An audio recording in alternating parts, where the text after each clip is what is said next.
नमस्कार किसान भाइयों, मैं सूर्यदेवल फिर से हाजिर हूँ आपके अपने चैनल एग्रीकल्चर गुरुजी में।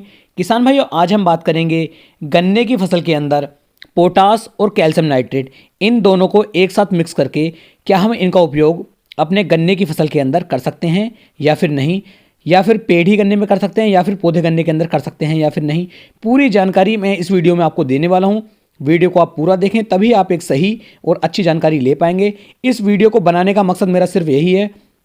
मेरे पास लगभग 413 ऐसे कमेंट आए हैं जिनमें किसान भाइयों ने मुझसे सिर्फ यही प्रश्न पूछा है, क्या हम गन्ने की फसल में पोटास और कैल्शियम नाइट्रेट को एक साथ मिक्स करके डालें या फिर ना डालें, इसे यूरिया के अंदर मिक्स करें या फिर ना करें।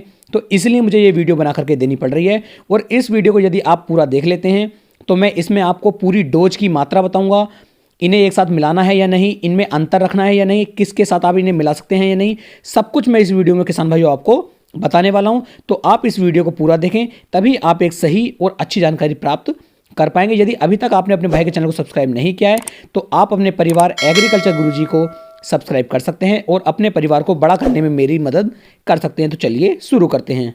इन दोनों को मिलाने के साथ साथ मैं आपको बता दूं कि कैल्शियम नाइट्रेट का क्या कार्य है हमारे गन्ने की फसल के अंदर। तो किसान भाई, इसके अंदर कैल्शियम और नाइट्रोजन ये दोनों चीज़ें डली हुई होती हैं। यानी कैल्शियम होता है इसके अंदर लगभग 18.5% और जो नाइट्रोजन होता है इसके अंदर वो किसान भाई नाइट्रेट फॉर्म में होती है, जो हमारे पौधे को बहुत जल्द मिलनी शुरू हो जाती है। यानी कि यदि आपने गन्ने की फसल के अंदर यूरिया डाला तो यूरिया लगभग पहले 2 से लेकर 3 रूपों में टूटेगा, उसके बाद हमारी फसल को मिलना शुरू होता है। यदि आप कैल्शियम नाइट्रेट का उपयोग करते हैं तो इसके अंदर जो हमारा यूरिया है, जो हमारी नाइट्रोजन है, वो नाइट्रेट फॉर्म में होने के कारण ये बहुत जल्द हमारे पौधे को मिलना शुरू हो जाता है और हमारे पौधे की जो है क्लोरोफिल की मात्रा बढ़नी शुरू हो जाती है, जिससे हमारा पौधा लगातार हरा भरा रहता है, गन्ने की मोटाई को बढ़ाता है, गन्ने को फूलने में मदद करता है, गन्ने के ऊपर किसान भाई चमक बना करके रखता है और हमारे जो पौधे की गुणवत्ता होती है इस गुणवत्ता को ये सुधारता है और हमारी फसल को ये सर्दी में गर्मी से और गर्मी में सर्दी से बचा करके चलता है, जिससे हमारी जो गन्ने की फसल होती है यह काफ़ी तेज़ी के साथ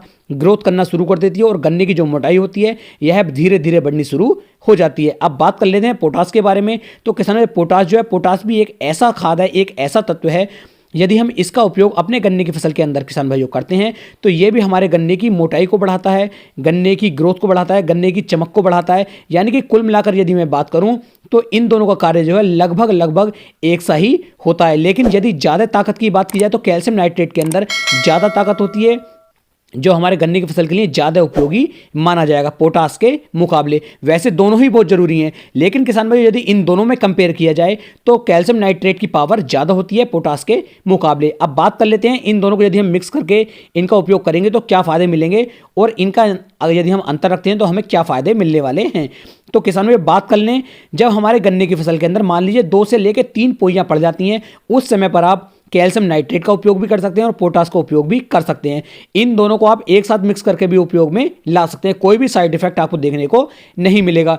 लेकिन मेरी राय आपके लिए ये है कि पहले आप कैल्शियम नाइट्रेट का उपयोग करें, उसके लगभग 1 महीने के बाद आप पोटास का उपयोग करें। ऐसा मैं इसलिए किसान भाइयों कह रहा हूं कि आपको कैल्शियम नाइट्रेट के रिजल्ट भी देखने को मिलेंगे, जो 1 महीने के अंदर आपका गन्ना काफ़ी अच्छी तरीके से ग्रोथ कर पाएगा, हरा भरा रहेगा और गन्ने की मोटाई को भी ये बढ़ाएगा। उसके किसान भाइयों 1 महीने बाद आप पोटास का उपयोग कर लें तो उससे भी अलग बेनिफिट आपको दिखाई देंगे। तो कुल मिलाकर मैं कहना यह है कि इन दोनों में आप यदि 1 महीने का अंतर रखते हैं तो आपको ज़्यादा फायदा मिलेगा। आप मेरी राय से यदि चलते हैं तो इन दोनों में आप 1 महीने का अंतर रखें। वैसे एक साथ मिक्स करने में आप कर सकते हैं, कोई भी साइड इफेक्ट आपको देखने को नहीं